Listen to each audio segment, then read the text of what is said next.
to the bell. Now let's go.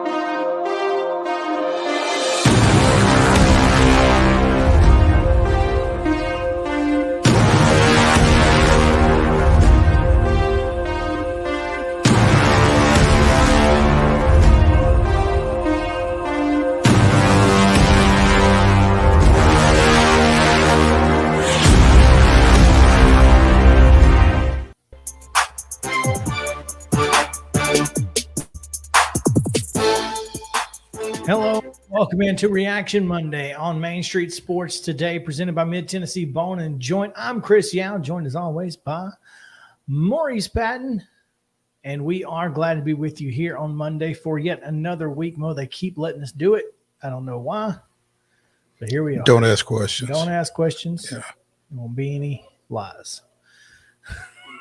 It's Reaction Monday, and boy, do we have a lot to react to, but also a lot of previewing to get to. It's kind of preview Monday as well, as district tournaments start tonight in several districts across the high school basketball world, and most of them will start tomorrow if they don't start tonight. So we'll get a little update from several of our friends from across Main Street media platforms, as well as the Williamson Herald, when Charles Pulliam back going way up north to Alaska.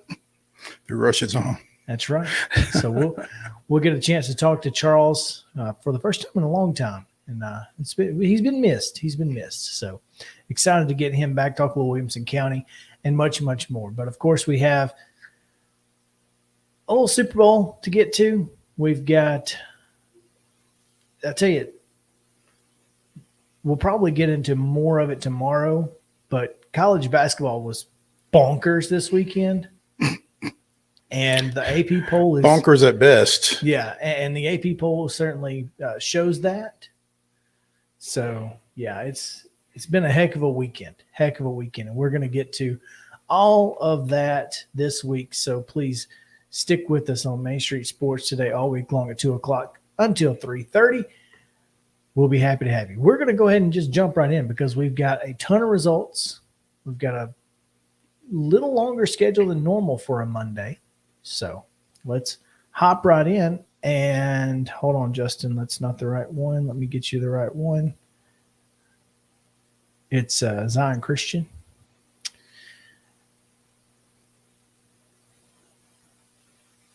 Nope. It's not the right one. I apologize, buddy. There. How about that? Let's get you the rundown. This is the Rundown. The Monday Rundown is brought to you by Zion Christian Academy. ZCA offers a faith-based, Christ-centered education in Murray County. Give them a call today at 931-388-5831 or visit zioneagles.org to schedule your appointment today. Zion Christian Academy. Prepare for college, equipped for purpose. Girls basketball action on Friday. It was Smyrna 55, Antioch 36, Blackman down Riverdale 70-6. It was Brentwood 62, Ravenwood 39, Harpeth Hall 58-36 winners over Brentwood Academy. Hillsborough down Centennial 56-39, and Cheatham County was a 73-32 winner over White House Heritage. It was Clarksville 63, Northeast 17. Columbia Central solidifies the number 2 seed in the tournament with a 45-29 win over Independence. It was Webb School 90, Columbia Academy 36, CPA with a 55-15 win over Pope Prep.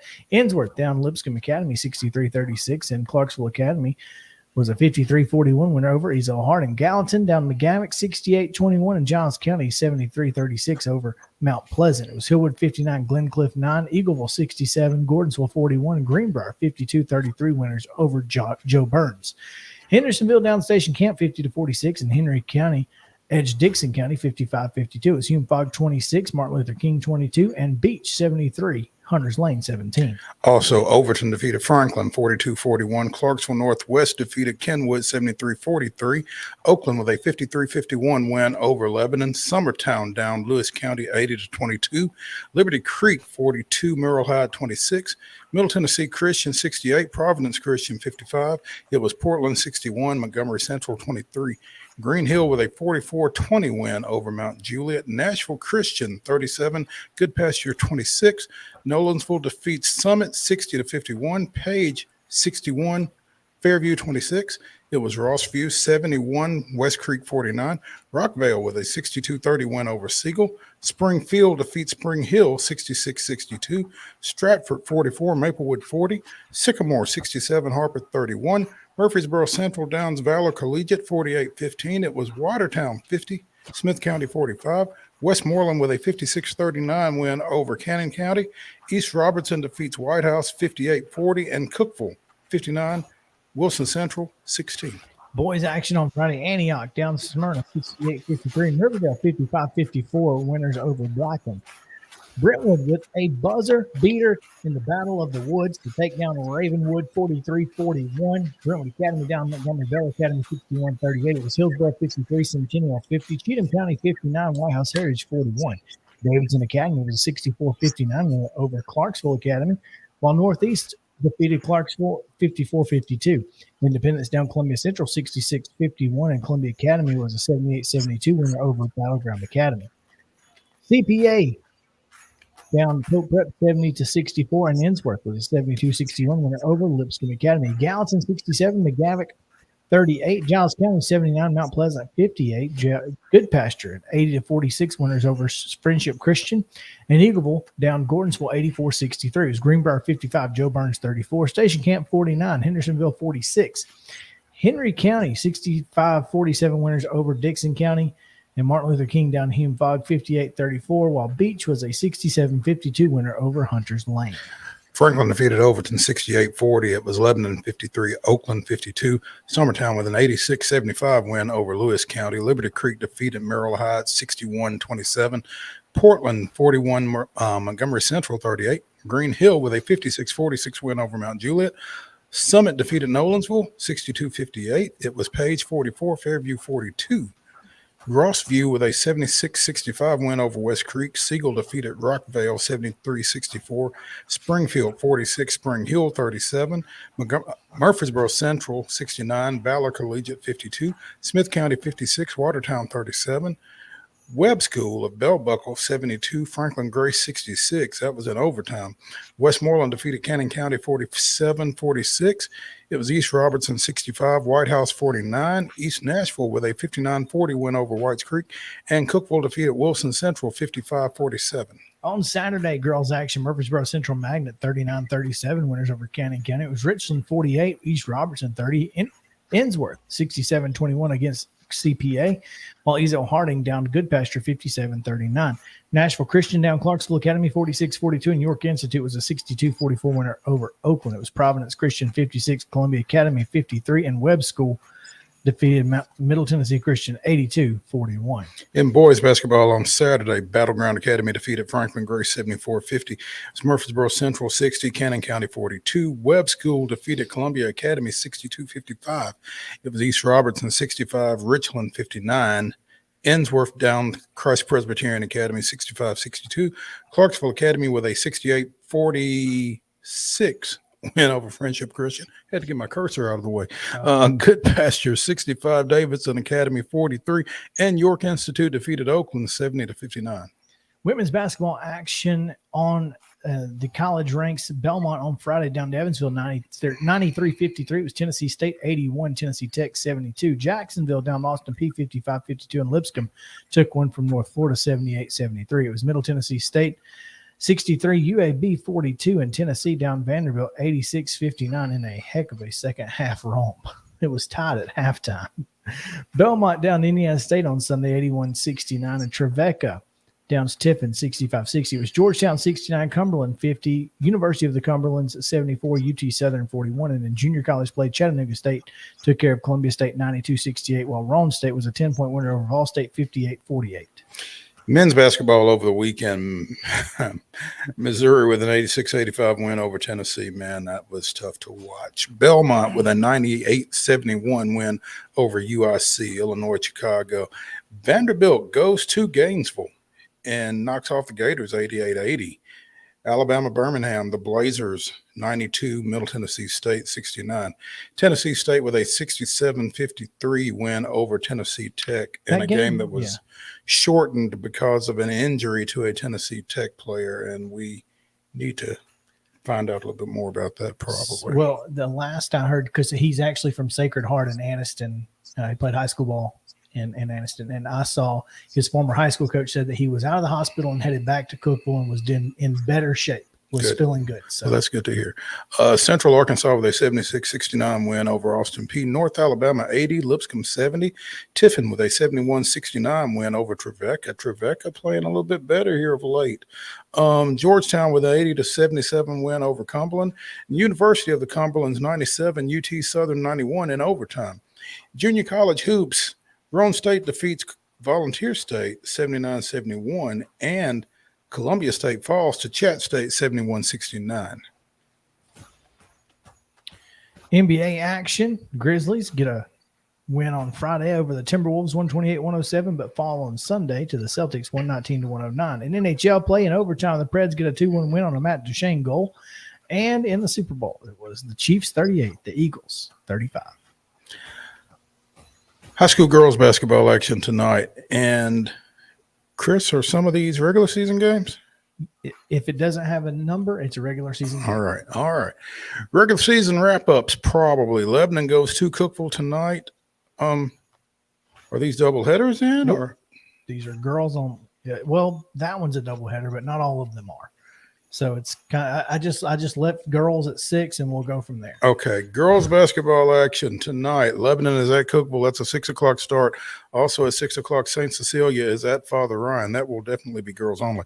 Creekwood is at Greenbrier. Pope Prep is at Lipscomb Academy. White House is at Montgomery Central. Mount Juliet hosts Wilson Central, and Ravenwood hosts the Cougars of Centennial.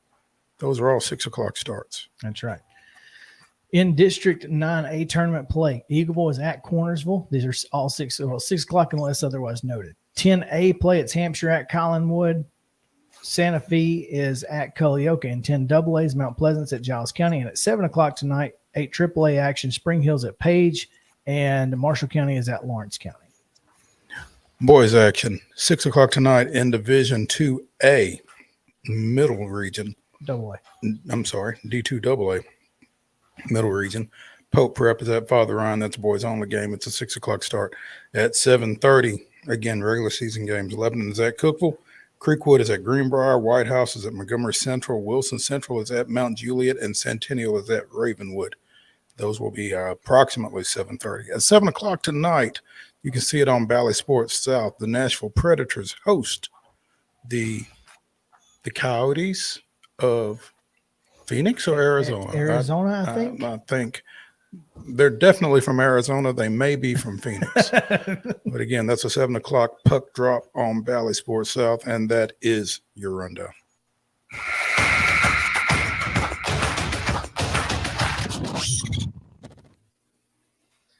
All right. So obviously last night, Super Bowl, 2 things I want to get out of the way. Number one, the national anthem was probably the best male vocal that we've heard. I can't recall a better male vocal. No. I think Prince played the guitar once for the national anthem, which was phenomenal. But vocally, I think it was a fantastic job by Chris Stapleton. I don't think anybody can argue with that. And he played guitar, and I still miss the over. Yeah, I think that is one of the few inarguable points of pre-kickoff festivities. Well, it's one of the few that is not being argued. Now, whether other things are inarguable. Well, I mean, clearly, if they are being argued, they can be argued. So, well, I guess you could argue that Chris Stapleton is just not being argued. I don't think no sane person would argue that was a high quality performance on Chris Stapleton's part. So, even people that don't like country music enjoyed that because he's not a country. And as you said in the run up, so yeah. He's a little better than country. And look, yeah, Whitney Houston is still to me the GOAT. Never going to touch She's it. pretty much the gold standard. And just forget it. But male vocalist, yeah, Chris killed it. Secondly, how are you going to boo the dude getting the Walter Payton Man of the Year award? Because there were Philadelphia Eagles fans in the house. And he's a Dallas Cowboy. That's terrible. It is terrible, but it's not surprising. No, it's terrible. As the former 76er would say. Exactly. Yeah. Goodness gracious, man. That was so unfortunate. Commercials, how'd you feel? I was not particularly moved by anything. There was one with a bunch of animals in it that I thought was pretty cool. I think it was a Jeep Electric commercial. I thought the GM EV with Will Ferrell was okay. I tell you what, was it? It was a T-Mobile commercial with John Travolta. Oh yes, and the guys from Scrubs. I like that one too. Yeah, that was pretty cool. They rewrote Summer Nights. That was interesting. Yeah. Well, it took me a minute to realize it was Travolta, and then once because he's bald and got a beard. But once I realized it was him, then it all kind of made sense. It's like, okay, that's cute, sneaky cute. And, kind of a nice little tribute to Olivia Newton-John, who passed away in the last year. So, how about that? I thought the Breaking Bad Poppables commercial was pretty good. Well, see, I've not seen Breaking Bad, so it didn't really resonate. Yeah. Justin, you got any that just jumped out at you that you had to have? I didn't really pay, not really, man. Honestly, one of my favorite commercials out right now, which it wasn't like made for the Super Bowl, but whenever the guy is tweeting or texting on his iPhone and that lizard's dead, and then he says, "I think I killed the lizard," and then the lizard comes back to life and he gets to unsend the message.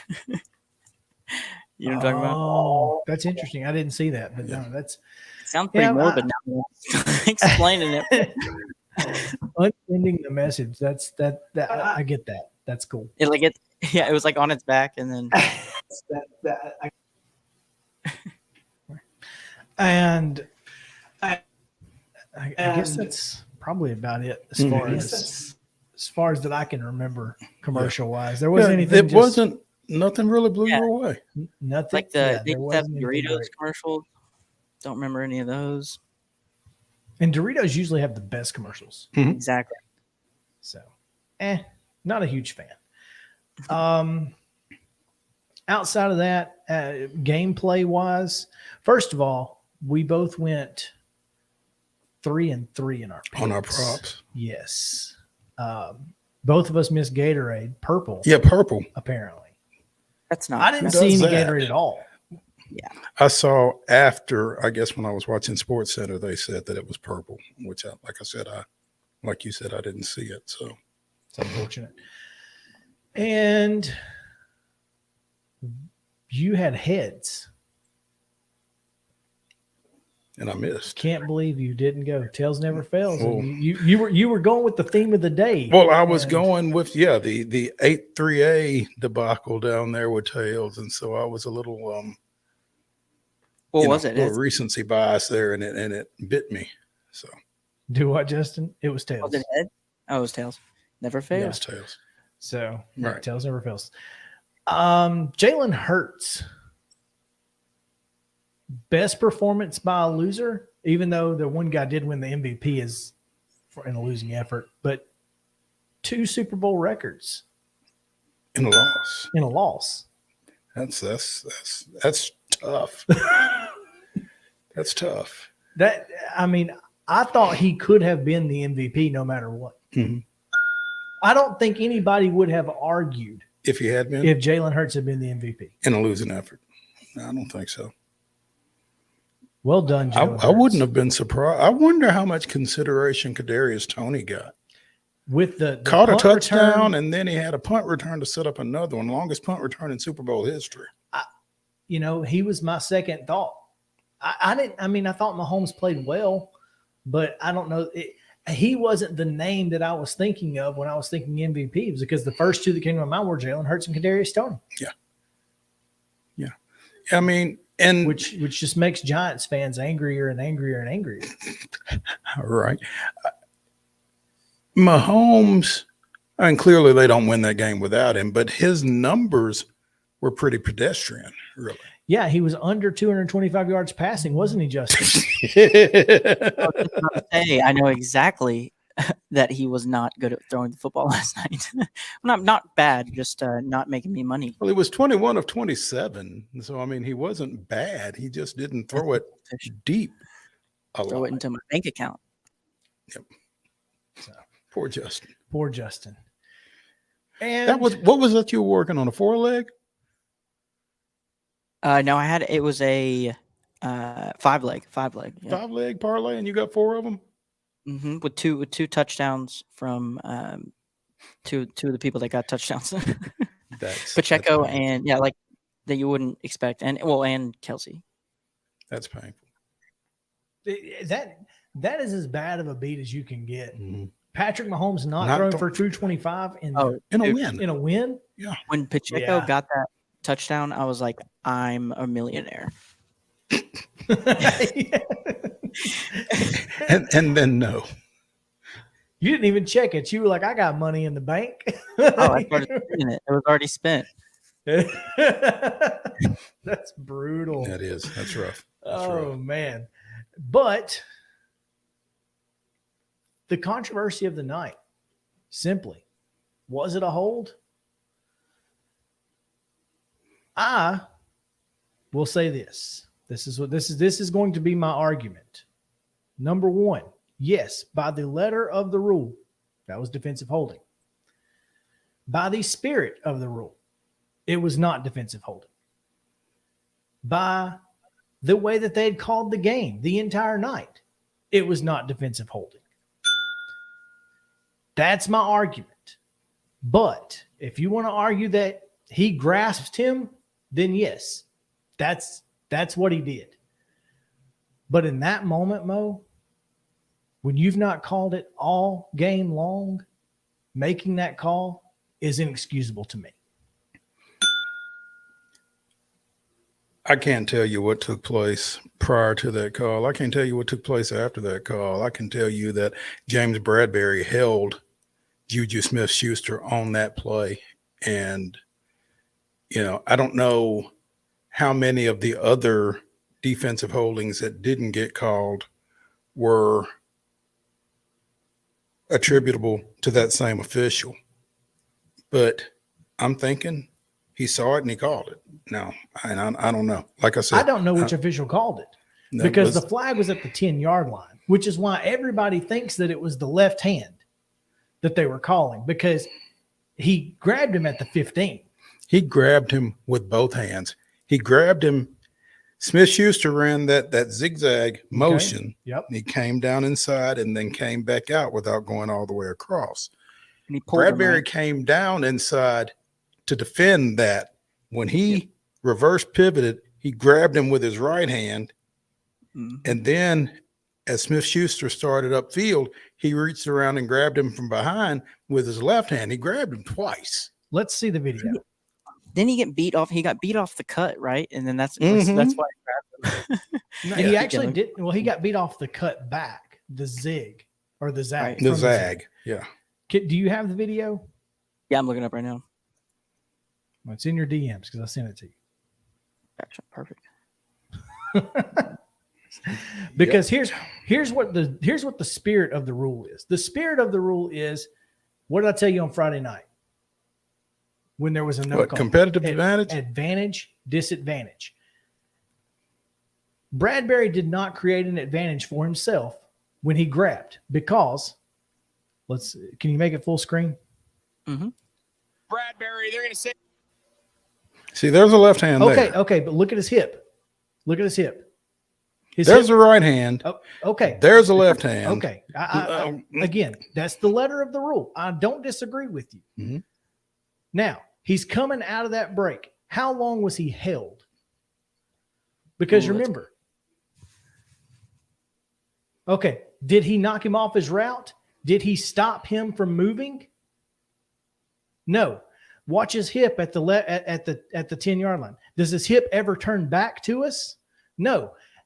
How does that meet the spirit of the rule? He did not at any point turn him. He did not stop him, and the ball was 8 yards over his head. The spirit of the rule was not met. That's all I'm saying. Especially considering that they had thrown 8 flags the entire game, and the left tackle held on that play for the Kansas City Chiefs. That's my point. I guess my point is whoever called this penalty wasn't calling that penalty. I mean, they weren't calling any penalties. Is my problem. And we're going to do it with less than 2 minutes to go on 3rd and 11, and the Super Bowl's on the line. 3rd and 8, but whatever. I love how Mo is he's just a ref through and through. Look, I don't disagree. It was a penalty by the letter of the rule, because the rule does not say, technically it's called holding, but it says grasp. Well, crap, people, wide receivers and defensive backs grasp one another on every play. Would you call that, Mo? First of all, I would not officiate football. Seriously. All right. Moves too fast. I mean, literally, you could call a penalty on every play. I would not do it. It's not worth it. I wouldn't do it. So, as someone who has been in the back judge position, no chance I'm making that call. And listen, I picked the Chiefs. Well, that's the thing. Now that I think, and I posted this on my Facebook, I think we're giving officials a little bit too much credit to say, okay, this is inside the last 2 minutes. What's going to be the ramifications of me calling this or not calling this, and making a decision on that? See it, call it. Now, I think that's all that's going on. And that may be the case, but I'm just not sure that that's ever been the case in the NFL. Go back to Seattle, and who was it on the Hail Mary back in like 2018 or 2019? That was against the Packers. What was his name? Golden Tate? No, maybe Golden Tate. Yeah, on the Hail Mary. With the replacement officials? Yeah. Yep. I remember that. Yeah. But Saints Vikings. Oh, that was brutal. So, I mean, I'm just not sure. The mindset of NFL officiating forever has been, don't make a game-altering call unless it is egregious. And this isn't anywhere close to egregious. I think that it's that reach. See that where he swings his left hand? Well, here's the thing.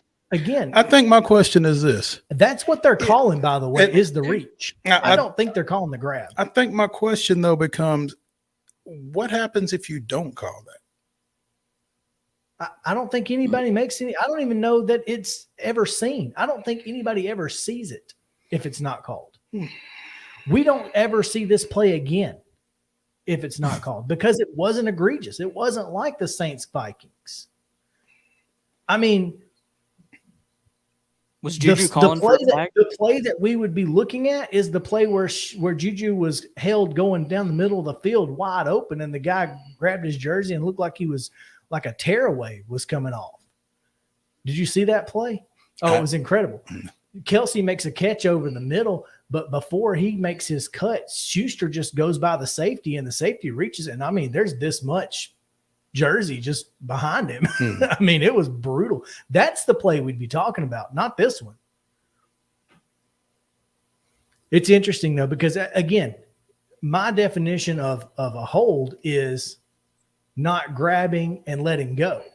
Because on the offensive line, Mo, if you grab and let go, they typically let you do that. Well, I think offensive line and skill players is different. Basically, it is. If you grab within the framework of the body, you can go here and do that, and it's not going to be an issue. It's when you get outside and grab and tackle is when typically you start to see holding in the line. But when I look at this play, I don't see an advantage disadvantage at any point. If he was, if Juju was even good at flopping just a little bit, he could have sold that, and then we'd both be like, that was pass interference. You know what I'm saying? Like if he would have grabbed him right there and then Juju fell. And he wasn't, and it was never going to be pass interference because the ball was 10 yards over his head. That's true. Yeah, that plays a factor. I mean, it was never going to be pass interference. I just thought it was interesting that the greatest Super Bowl that I can remember outside of maybe when Brady beat the Rams, because John Madden's just constantly saying they ought to play for overtime. They ought to play for overtime. They ought to play for overtime. This didn't, for like 20 minutes he said that, and they ended up winning the game because they didn't play for overtime. and then of course, you know, Dyson not making it.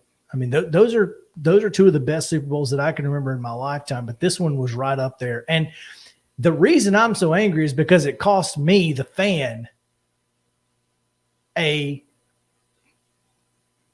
phenomenal ending. Instead, what we got was a great build-up and then a big letdown. It was just unfortunate as a fan watching it.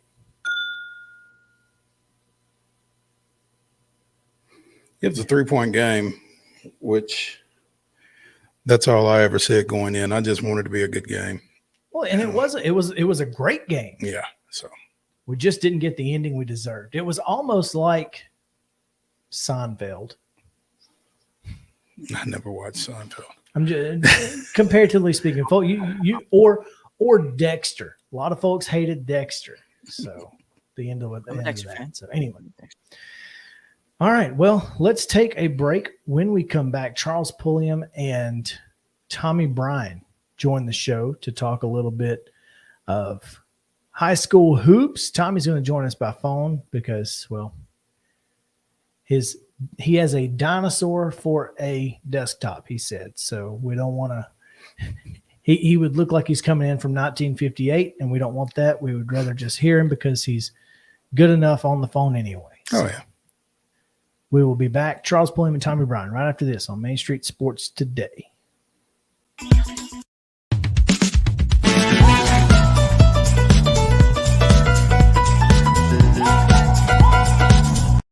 Mid-Tennessee Bone and Joint treats your orthopedic injuries and existing conditions. Our trained physicians will get you back in the game faster. Contact us at 931-381-2663 or www.mtbj.net.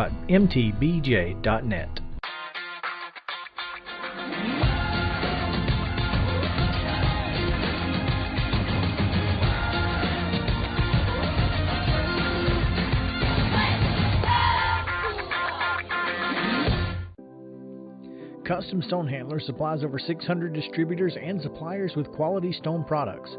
Along with River Stone, we produce and distribute over 100 building, landscape, and other bulk products. Our goal is to provide quality products, service, and partnerships to ensure our customers' success. We firmly believe that the measure of any person or company is how they treat other people and customers. Give them a call at 931-490-4990 or visit CustomStonehandlers.com.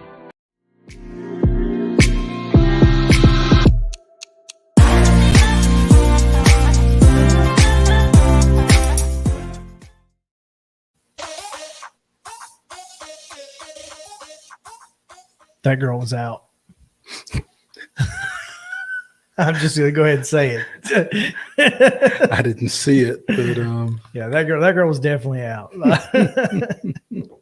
Welcome back in. Main Street Sports Today is presented by Mid-Tennessee Bone and Joint. I'm Chris Yow. He's Mo Patton. We are glad to be with you here on this Reaction Monday, but it's now transitioned into Preview Monday as we talk a little high school hoops and preview some district tournament action, but also a couple of games tonight that will matter in district tournament play, because that's what Tommy told me when I asked him if he wanted to do this. Well, there you go. Joining us now, we have Charles Pulliam of the Williamson Herald and Tommy BRYAN of the Wilson Post. Guys, welcome in. Thanks for hanging out with us.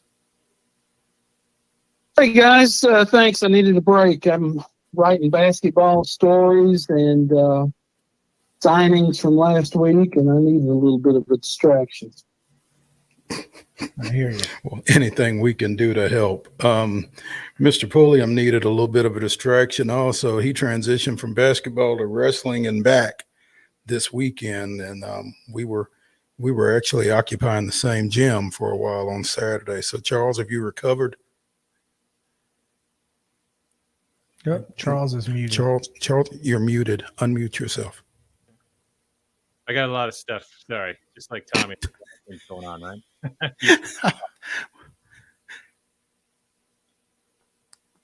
Well, I wanted to kind of get you guys sort of in a room, and let's talk a little bit about, because obviously Williamson County and Wilson County both 4A.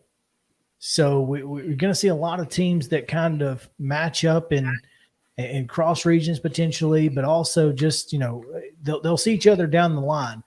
And, Charles, you've got, I think we have all of the Williamson County district brackets. I just got the 11 4A bracket in my email not too long ago. So it looks like we've got all of them are set, even though Centennial and Ravenwood are playing tonight in a non-district match, right, just for funsies. Well, yeah. Well, I mean, neither of those districts start officially till Thursday, so Right.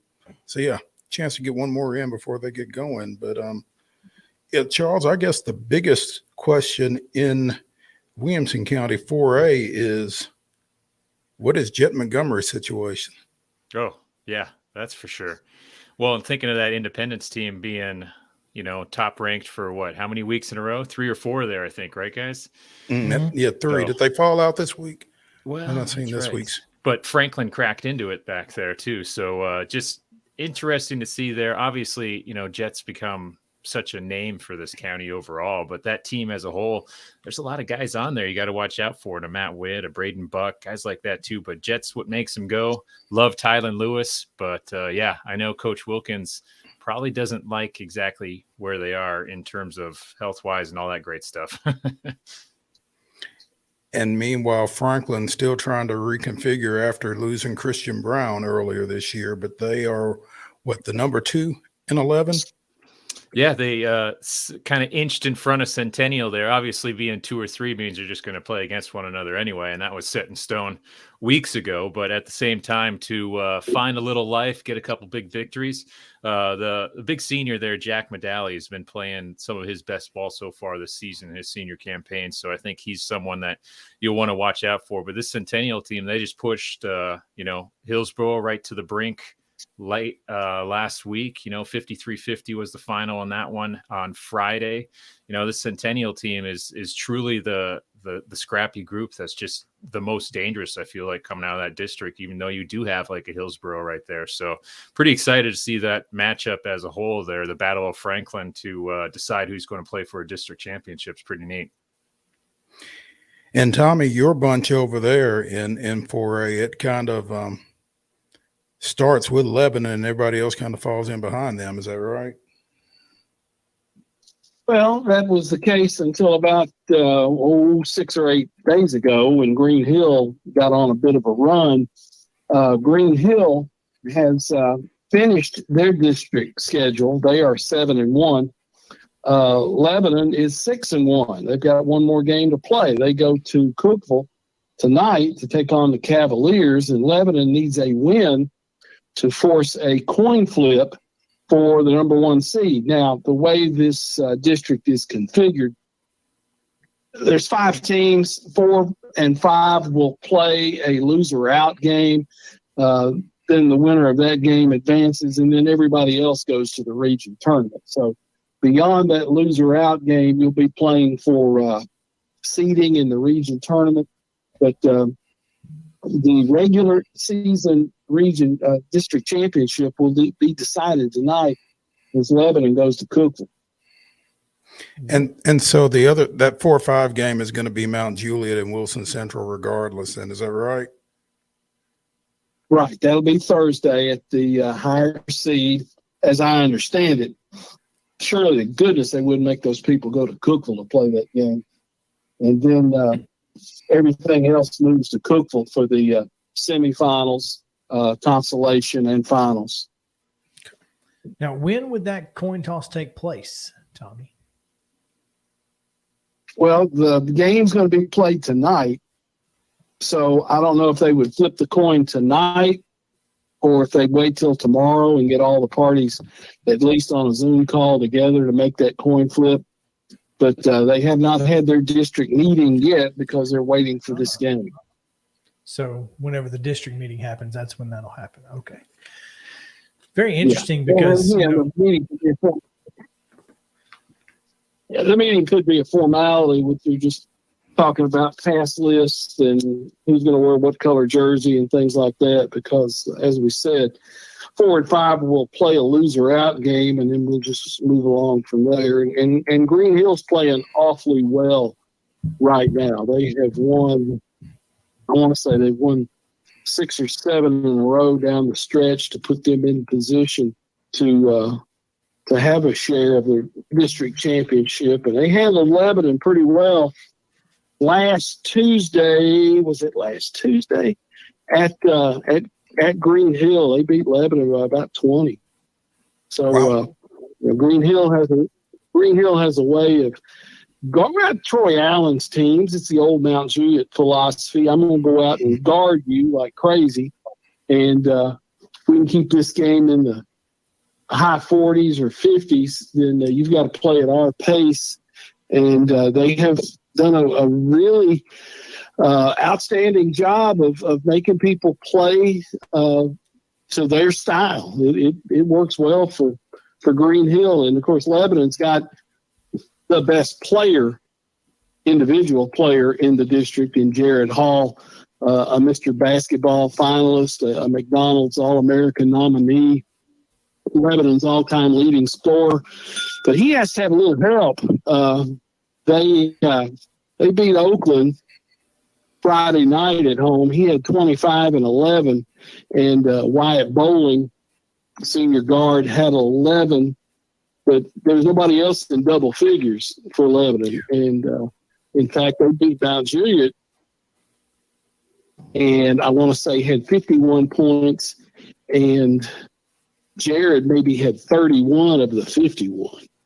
So if they want to go beyond the region and have a little success in the region, somebody else has got to step up and do some scoring for them. Yeah, because I mean, like you said, once you get down to that I don't know if that's you or him. I don't either. I'm gonna hush. Go ahead. I think. Well, Yeah. Again, what it boils down to, and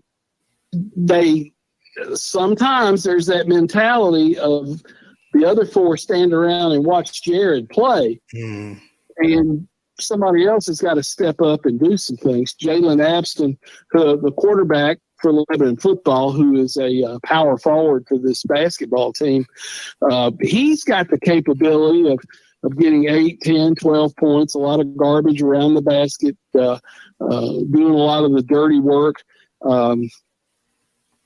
Again, Wyatt Bowling can slash to the basket and create. Lebanon's at their best when they're running up and down the floor. Cookville has been beat up and injured. I don't know their health tonight. I'm planning on watching this on the Upper Cumberland Reporter. They've got a broadcast feed for this one tonight. I'm going to watch and see how that goes. But again, until this game is over, we won't know the final standings. If Lebanon wins, we still won't know the standings because both Green Hill and Lebanon will be 6-1 in the district, 7-1 in the district, and they will have split with each other. So a coin toss will be needed to determine seeds 1 and 2. You know, it's interesting that you mentioned how different this season has kind of gone. Lebanon obviously started out really hot and kind of meeting expectations. That's kind of changed over the middle of the season. Do you feel like this team in going forward into potential region tournament play that they are going to kind of have that team meeting and say, look, we've got to make a change. We've got to have a different mindset going forward? Or do they just kind of do what they've been doing and feel like, it's good enough, we just got to get back on track? Lebanon, Jim McDowell, head coach at Lebanon, made a point to play outside of the state of Tennessee a bunch. They've got, gosh, I want to say, let me look right here. Lebanon has got 8 losses. They're like, they're 18-8.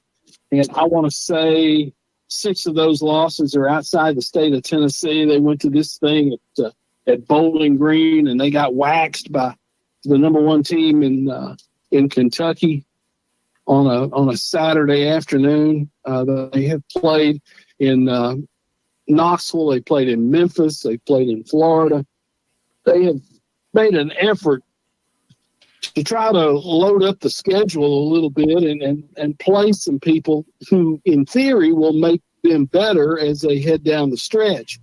Again, if they can get somebody else to score along with the way that Jared Hall has been scoring and playing, Lebanon's going to be hard to handle.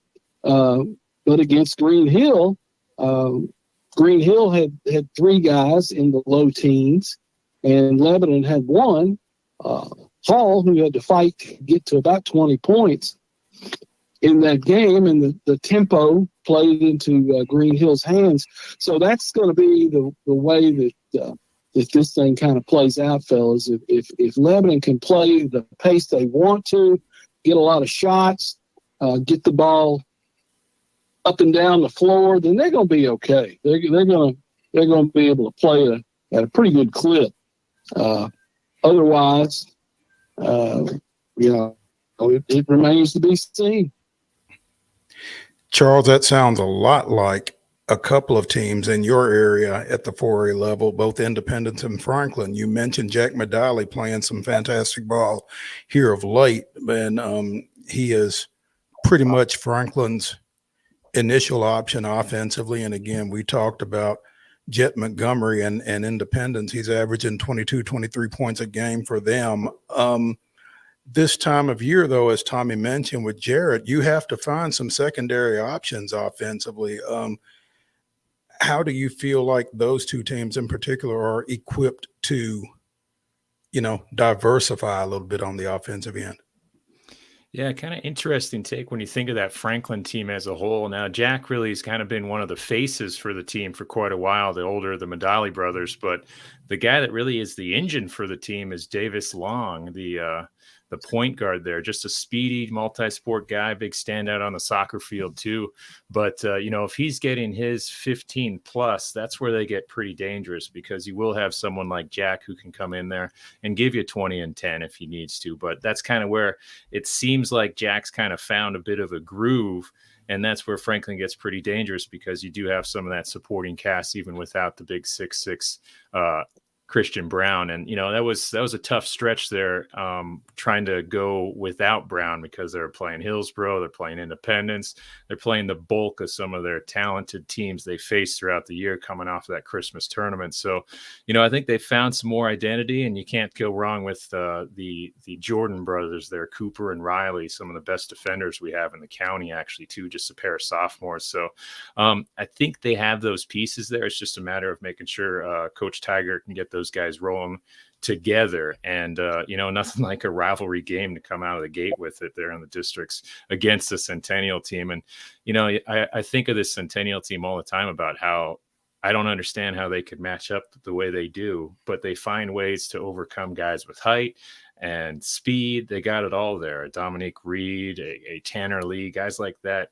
are just fearless athletes that can guard anyone. Dominic Reed, watching him guard a guy like maybe a Daniel Cochran at Brentwood or someone like that, giving up 6-7 inches, no big deal. It doesn't matter. It's just some kind of greatness there. And then you mentioned Independence there too. So obviously a lot of talk going there, wondering about Jet Montgomery's ankle. I know he injured that in the loss to Franklin, and that was such a weird game overall, because he had 9 points. I don't think he's had single figures since he was a freshman. But kind of excited to see who is the guy that can kind of help step in there. I love Tylen Lewis. He's the most explosive guy around. That guard play from him is some kind of special.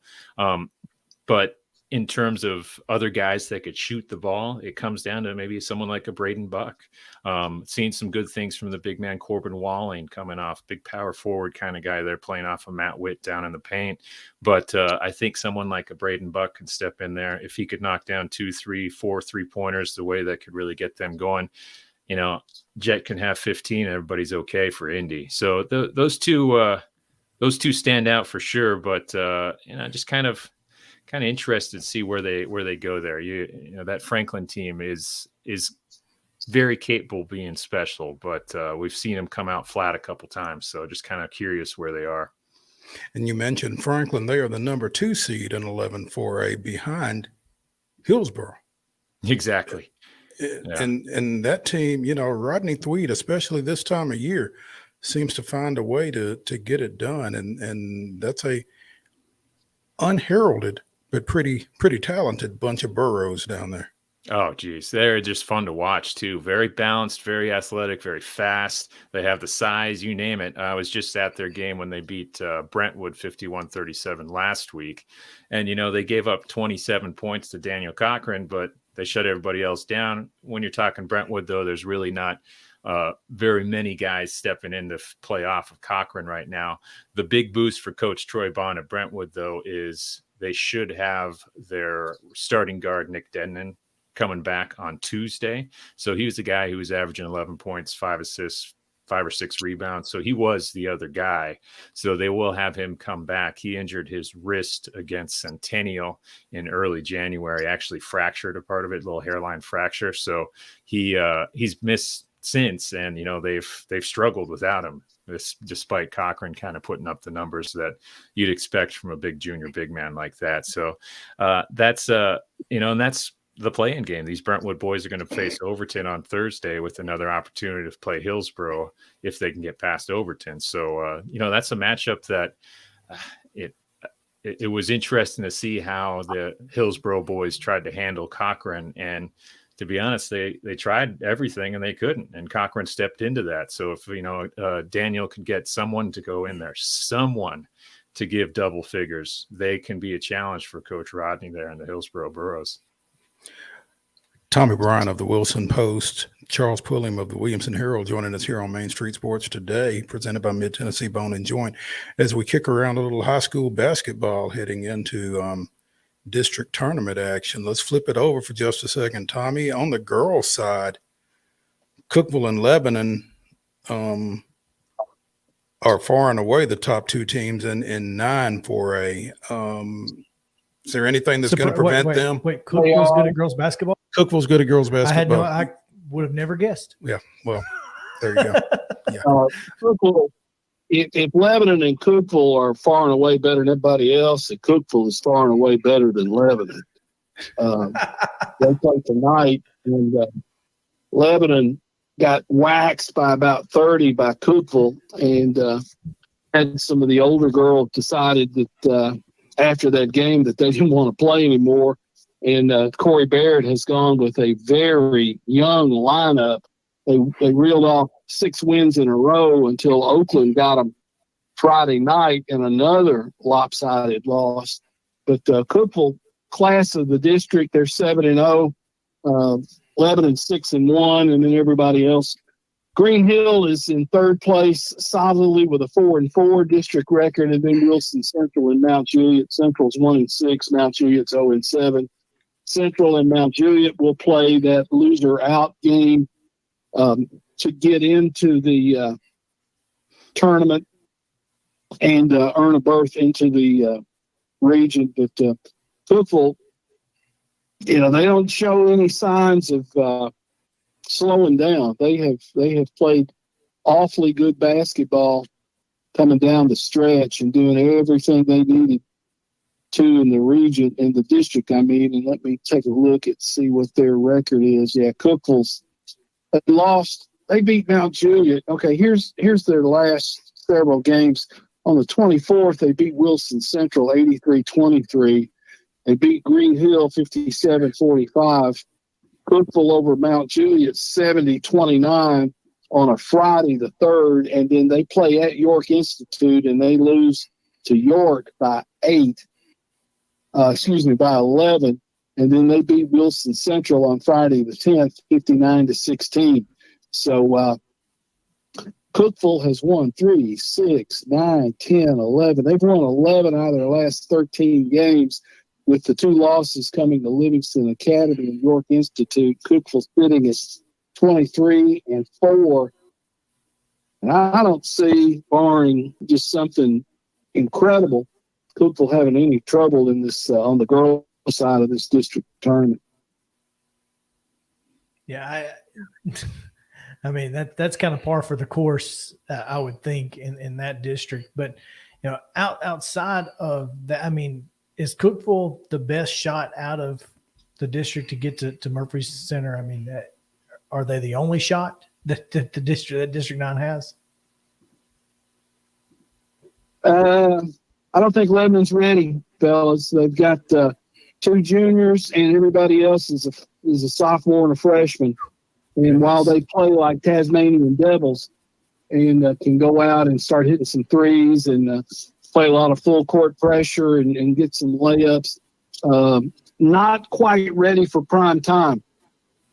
If District 9 4A is going to have somebody go, it's going to have to be Cookville. Well, that's and that the sub-state matches up these 2 regions, Williamson and Wilson County regions, and girls basketball in Williamson County, Charles has certainly improved over the last few years, but Hillsboro is still kind of the thorn in everybody's side in Williamson County. Oh, definitely. And that's, I've got to watch the Cookville girls teams like that come through the county and take care of business pretty well too. I know Tommy was talking about that loss to York Institute, and I think Cookville actually won against them early on in the year, and York's got 2 losses on the year, one of the best teams there. So you think about splitting up and where these teams are coming from. Yeah, those are pretty talented girls over there. But yeah, in Williamson County right now, it's been, I go back to the matchup last week. I was able to watch Hillsboro and Brentwood battle out, and that girls game decided the district regular season championship there. So yeah, Hillsboro, the girls, able to come out on top, win the district. They narrowly defeated Brentwood 49-46, and it was interesting one overall because they did it without their big as well. Their big center there, Williamson. She's kind of the most versatile player we have in the area, really, when you think about it. I think she was the region MVP last year. I think she was the district MVP, Latagia. But just thinking about where they are, Brentwood's right there as well, and they're really young. Ella Ryan is a special talent. She's just a sophomore, comes in leading the Brentwood girls in just about every statistical category, and she can shoot, she can drive, she's got the frame. But this is a young team that still isn't quite as tested as they can be. But they can shoot lights out too. I've watched them, knock down 18 3-pointers in a game. But then I also watched them when they knocked down 2 and struggled. So, there's just something about that youth you have there. Yep. Live by it, die by it. That Hillsboro team coached by former Vanderbilt player, former Centennial coach, Sheriff Stringfield. So she does a great job down there and has for a while. Getting a little deeper, Charles, District 8 3A. Who do you like out of there, boys and girls? Well, how about the Page boys, man, coming out of nowhere, but not really when you think about what Coach Jared Street's been able to do there. Quietly, this Page boys team has been just something to kind of watch. I mean, they're scrappy, they're fun to see. They make up for their lack of size really well too, and they're loaded with young talent. They started the season 1-6. But they ended up going 10-0 in that district, 8-3A. And, that includes a couple wins against the Lawrence County team that was ranked in the AP setting there a couple times. So, this is a Page boys team that found some success last year late. made it all the way to that sectional round, lost at Fulton, and actually pushed the Fulton boys in that fourth quarter. I mean, on the road at Fulton, state berth on the line, and you have a group of guys that nobody knows anything about go in and actually push and challenge, get within 7. That was something to build on, and they sure did. And now they're the one to beat entering that district tournament. So I'm kind of excited to see what Coach Jared Street, guys like Isaac Power, obviously leading the way there, Andrew Kukulia, they have some guys, and it could be interesting to see what they do. But as Coach Street said on Friday after they beat the number 2 ranked Fairview boys in Class 2A, nobody cares that we're 10-0 going into a district tournament. Everyone's 0-0 again. So he knows that. I think his kids know it too. So they take that in stride. Girls wise, the Page girls are pretty close to being right there. That's a veteran team. This group of seniors, there's 5 of them there. They've won 99 games together. That's a lot of basketball wins. Obviously, Page has made it to the state tournament the last 2 years, but they did lose their 2 go-to players. Really, it's nice to see a Braley Bushman leading the way there again, but without a Mackenzie Cochran, a Lily Wilkin, Lily actually starting and helping lead that turnaround over at Trevecca, actually kind of neat to see with her big sister Faith.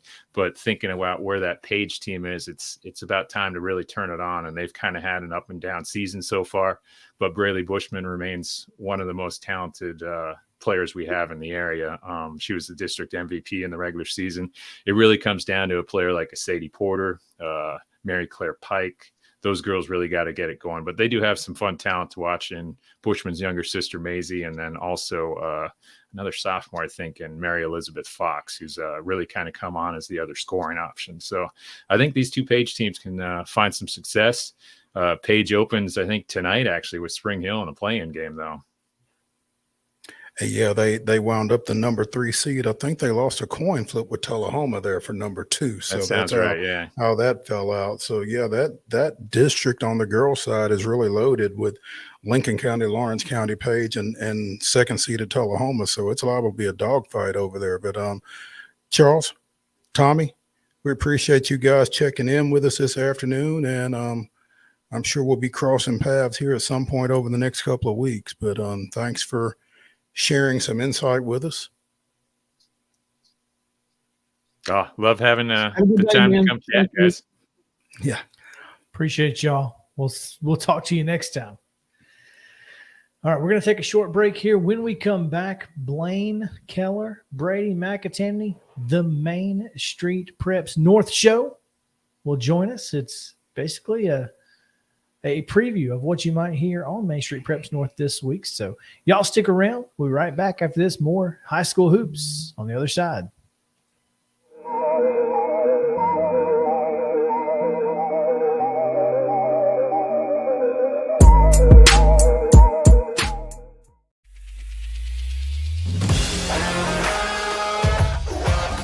Hockey in Music City just hits different. It's one big honky-tonk party.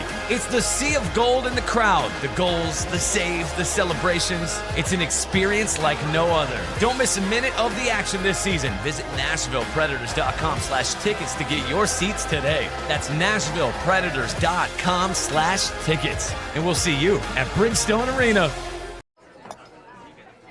You've been putting back a few, and a few becomes a few too many. For a moment, you think about calling for a ride. Nah, you live nearby. What's the worst that can happen? You get pulled over, your insurance goes up, you lose your license, you total your car, you kill someone.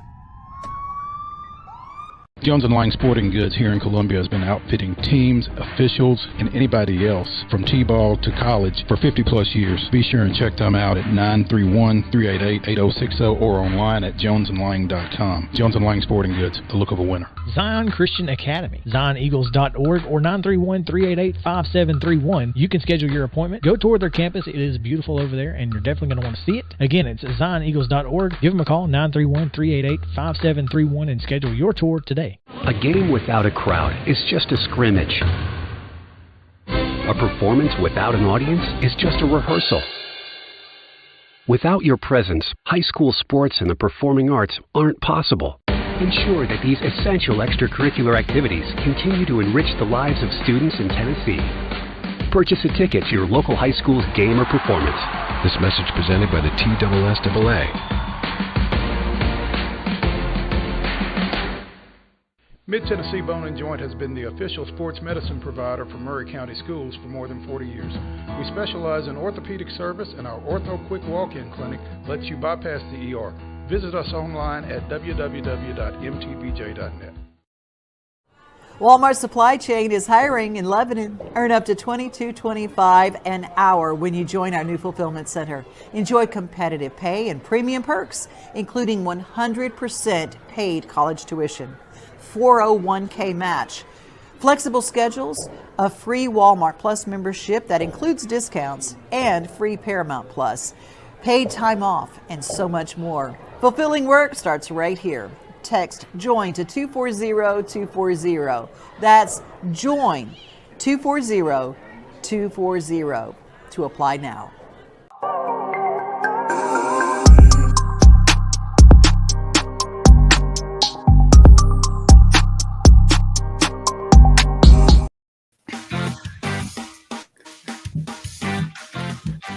Welcome back in Main Street Sports today, presented by Mid-Tennessee Bone and Joint. Chris Yow alongside Mo Patton, coming to you on this Monday edition. It is now Preview Monday and went from Reaction Monday, and now things are changed.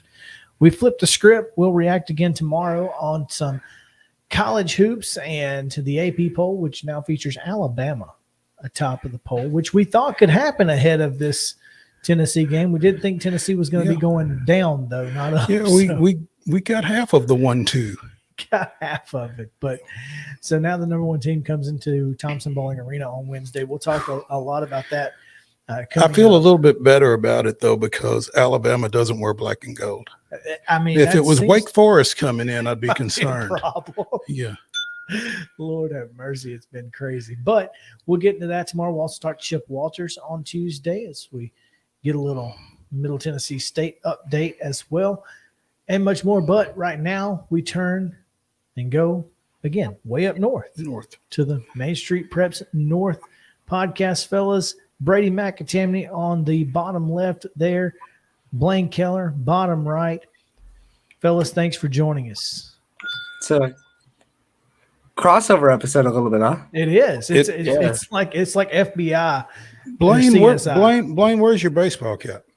Yeah. I can go grab one that's signed by you didn't get one signed by Jose Trevino, actually former Texas Ranger and New York Yankees. As long as it's a baseball team, because apparently baseball teams are the theme of the day. It's opening day for spring training. That's why everybody's wearing baseball gear, I guess. There you go. We got spring weather as well. That's true. Which will absolutely take 100% of the time. But we do want to talk a little hoops because, Blaine, you were lucky enough to see a top 10 battle on Saturday night, and it appeared to live up to the hype. Yeah, Richland and East Robertson was one heck of a way to close out a regular season there. The girls' matchup, although it was an 18-point game, I believe 48-30 in favor of Richland, it still had some exciting moments in there too, but of course, you had number 5 and number 3 in Class 1A in the Associated Press polls, and it really became quickly the Elijah Grove show in the second half. You've seen this kid play football if you're familiar with 1A football in Robertson County and even in their deep run in the postseason with some teams out east. But the kid just plays more like a 3A or maybe even a 4A player at this point. He's had a couple of 35, 36, 37-point games. I believe he had 24 against Richland, and just an incredible job he really just fits their offense so well. He does an incredible job of breaking away, running that transition attack, and really just slamming it home. And guys, when you have that many dunks in a game, eventually it's going to take the rhythm and the heart out of the other team. And this Richland team is a team and a program that has kind of made its money defensively traditionally under Jason Lovelace. So for this guy to be able to get into them defensively the way he did and create the havoc that he did in that ball game on Saturday night kind of speaks to what East Robertson and Kirk Caton are able to do up there. Yeah, there was some questions as whether or not the reigning 1A state champs are going to have things figured out offensively. After you lost Taylor Groves, the guy who was doing basically everything Elijah Groves is doing now. But, in that first quarter, you really saw it. It was anything East Robertson wanted. They scored 25 first quarter points, and I don't even know the last time I saw that many in a first quarter high school game. At the buzzer, Elijah Groves goes to his right, falls away from kind of the elbow in a mid-range. The ref calls a foul initially, and he gets the and one at the buzzer. They called off the and one, but it was just that kind of night from the start. East Robertson had everything clicking from the get-go, and that's definitely what you wanted to see in the last game of the season going into the playoffs. Well, looking at that district, what does that Class A district look like right now? Obviously, East Robertson atop it, but I mean, are they the class of that district? Is there anybody else that can contend with them? Yeah, it's kind of interesting because they didn't have that much trouble with Richland, especially after that first quarter. But Knowledge Academies and Joe Burns, they split with. And Knowledge Academies, in case you didn't know, plays in the old Antioch Mall. So, kind of an interesting matchup there. I think they have more trouble defending some bigger post players. That's the similarity there between Joe Burns and Knowledge Academies. If you can get a really good rebounding night, you give yourself a chance against this team. Of course, every coach is going to say you want to slow them down and you want to limit Elijah Groves' touches. But I really think if you look at those two district losses that they had to Joe Burns and they had to Knowledge Academies, it probably boils down to the rebounding. I'm intrigued. Let's go back to this Antioch Mall thing for just a second. Wait a minute. Hold on. We're not just going to speed past that like you just say that. No, we're not going to we're not going to act like we didn't say that. Now they play at the mall. Yeah, the mall closed and they took over it. Kind of similar if Valor and all these other kind of charter schools there in Nashville. This one just happens to play in Antioch's mall. This is according to Joe Burns' girls basketball coach Jared Hawkins, but their gym is where the J.C. Penney's was. This is phenomenal. And it's apparently a very nice gym. This is no knock on Knowledge Academies, but I've never been there. I live pretty close. I should go. How have you not been? Yeah, I'm going to go. I know. I need to go. I guess I need to take a trip out to Antioch and go to the mall to watch some basketball. So where is the district tournament being played? Please tell me Knowledge Academies. It is not at Knowledge Academies. It is it's at Joe Burns this season. Yep. Well, at least they'll have good concessions. That's every time I bring up Joe Burns, it's always the concessions. Well, everybody loves it. It's the best concessions in all of high school sports. Well, I need Knowledge Academies to get to the sectionals in and host because I need to see a basketball game in the mall. Goodness. Brady, do any of your teams play in the mall? Unfortunately, none of my teams play in them all. That's disappointing. Isn't it though? It's not something that I knew I wanted until exactly. Until about 3 minutes ago, I didn't know that this was what I needed, but clearly I do. You do have a team playing in the Anderson Fieldhouse in a couple of days as Clarksville Academy comes down to Columbia Academy for a D2A Middle Region Boys quarterfinal matchup. How surprised are we at that Clarksville Academy is the 3 out of that? Very surprising. Yeah, they're that's kind of a team that you assume is going to be the 1 or the 2 seed. But Davidson Academy, they're a pretty good team too. Not necessarily the star power of Clarksville Academy, and they just happened to get them one night, beat them by a couple points, and that's just kind of how it happens sometimes. All the coaches talk about it, and anyone can beat anybody on any night, and sometimes you roll your eyes at that because it doesn't always happen. But that was just kind of an example of that. And Davidson Academy is a good basketball team, and they showed that beating Clarksville Academy. So now the Cougars are going down there, and Columbia Academy is probably not super thrilled about that because I can't imagine. No, you think you're getting Davidson Academy or maybe Friendship Christian there, but instead you got a team with a D1 player and Matt Hoppy running the show. Yeah. Well, they're probably not very pleased on a couple of levels because the Webb championship game on Saturday was a winnable game for them, and they could have gotten Friendship with a win. Instead, they get, like you said, a Clarksville Academy team that features Moorhead State signee and Mr. Basketball finalist Eddie Ricks and everything that goes with that. So this can be obviously somebody's season's going to end, but you'd like to think that the home team has a better shot at it not being them. But with Clarksville Academy coming in here, that could very well be the case. Tough matchup for both those teams, I would say. Yeah, definitely. Clarksville Academy is you'd love to host if you're them, obviously. And similar for them, Columbia Academy might not have the pedigree of Clarksville Academy's team this year, but that's still a tough matchup going down there and playing a pretty solid team. Now, on the D1 side, Clarksville, obviously, a basketball hotbed. Montgomery County in general, Northeast looks really good after beating Clarksville over the weekend.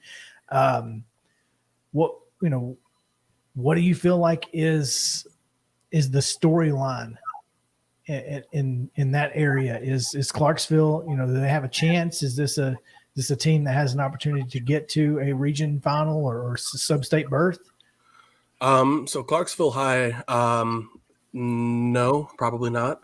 Gotcha. They graduated 95% of their scoring from last season, and that includes JJ Wheat, who's currently lighting it up at Freed Hardeman right now, and he's been excellent there. They lose 3 other starters alongside him, and Jamar Carnell, who was that 5th starter alongside them, recently hurt his knee or his ankle, one of those on his right leg. So I'm not lower sure. Body injury. Lower body injury, exactly. So they're going to be without him, I would assume. So at this point, they're kind of playing with the house's money. They're playing Springfield tomorrow in the play-in game, actually.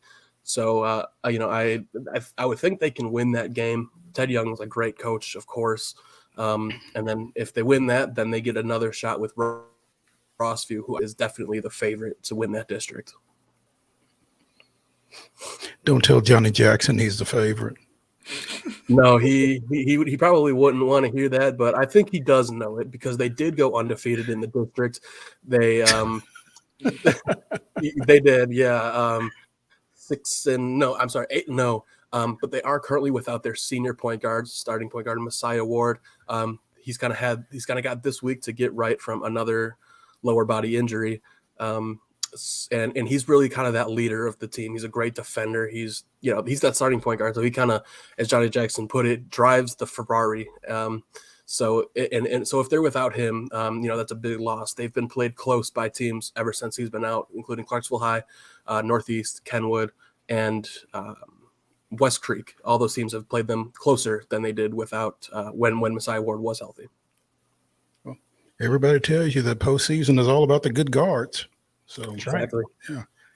Now on the girls' side, Clarksville and Rossview tied at the top of that district. Do we know who's the one? I believe the coin flip went in favor of Clarksville.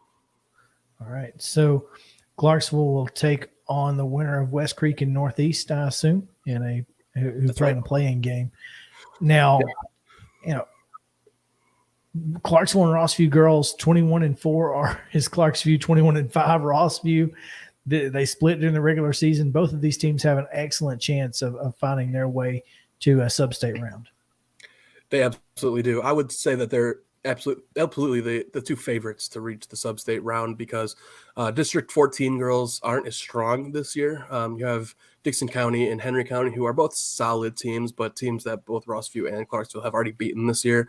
Northwest and Kenwood girls probably aren't factors there as far as threatening those top teams. So Clarksville and Rossview, I think we can see them play 2 more times again. And those would both be in Clarksville's gym too, because they're hosting both the district and the region. So, and that's where Clarksville beat Rossview by about 20 points. Now, Rossview did lose to Dixon County earlier in the year at Dixon Okay. County, but of course they wouldn't have to go to Dixon County, so that could make a difference. I don't know. It could. When you're talking about Clarksville, though, it's one of the hotbeds of high school sports, like I said, or high school basketball particularly. You guys have like 20 schools up there, and I don't know how you deal with it. Roughly. But it's not just these schools.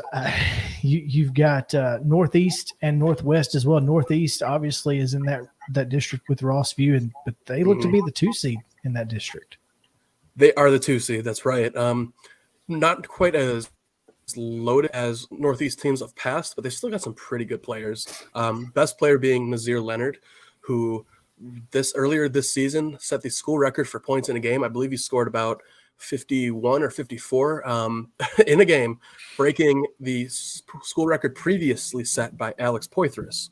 So that's it's a big record to beat, and he's a guy that can go for 20, 30, maybe more points on any given night. So if Northeast makes noise, it's probably going to be on his back. But they got some pretty good other guards as well, with Tatum Carney and Jaden Young, both guys who can handle the ball, score a little bit.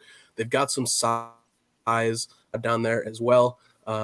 It's really just a matter of kind of getting a complete game, getting that complete buy-in game, as coaches, again, will kind of tell you about, is getting those guys bought in. I want to go back for just a second to the girls' side of things, Brady, because you've got a 4A Miss Basketball finalist up there, Amari Berry. She's a junior this year, and from all indications, she's something special. She is very special. She was a finalist last year as a sophomore, finalist this year as a junior. I'm going to guess she'll be a finalist next year as a senior. Just an all-around amazing player. Definitely one of the better players I've ever seen, regardless of gender. People don't really like player comparisons, but as a Pistons fan, watching the Pistons and watching Amari Berry, she kind of has some Cade Cunningham vibes to me. Just everything that she does looks very effortless. She's a big guard, long arms, always kind of cool and calm, collected, never really seems to panic, get too high, get too low. Excellent shooter, excellent passer, plays great defense. Just one of those players who, they're so good that it almost looks like they're not trying, but that's just how easy the game comes to her. Your girls, Blaine, I guess I was at Joe Burns, 2 years ago, I believe, for a sub-state game with Richland. And maybe that was boys. That was definitely boys. But girls, up in, I almost said Rutherford County. Goodness gracious. Robertson County. Here we go. It's a little farther. It's a rural word. Now, girls basketball seems to be a little bit different up there. You've got Westmoreland, you've got Joe Burns. It's kind of important where you're at. Yeah, there's no Amari Berry, obviously, in Robertson County. And in fact, there's no team that's hit 20 wins yet. The only one you've got close to it is Greenbrier. They're the number 2 seed in 9-3A. And, unfortunately for them, and they'll kind of run into this buzzsaw that is Creekwood again tonight. There's nobody catching that train. And then in the region, there's not many teams that are going to match up with Murfreesboro Central Magnet from 9-3A, which is probably the champion, I think, in 10-3A on that other side. So, it is difficult.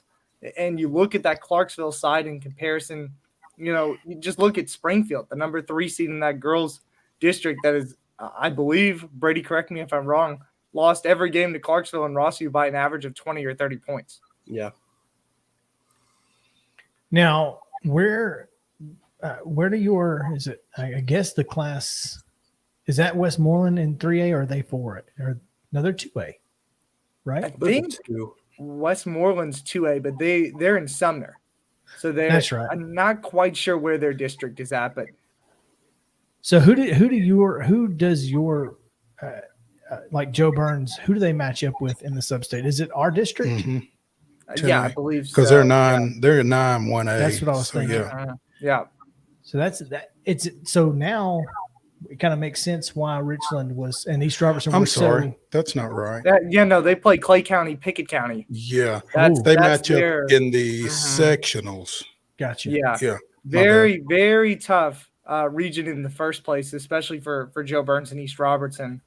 You know, it was a prime example of it last year. Joe Burns won its top seed in the district tournament, then hosted the number 4 seed, I believe it was Gordonsville, in that region tournament, then lost in the first round. So it's, you know, a very deep jump from that district with Gordonsville, with Clay County, with Pickett County, boys and girls, to East Robertson and Joe Burns and the rest of the supporting cast in that District 8-1A.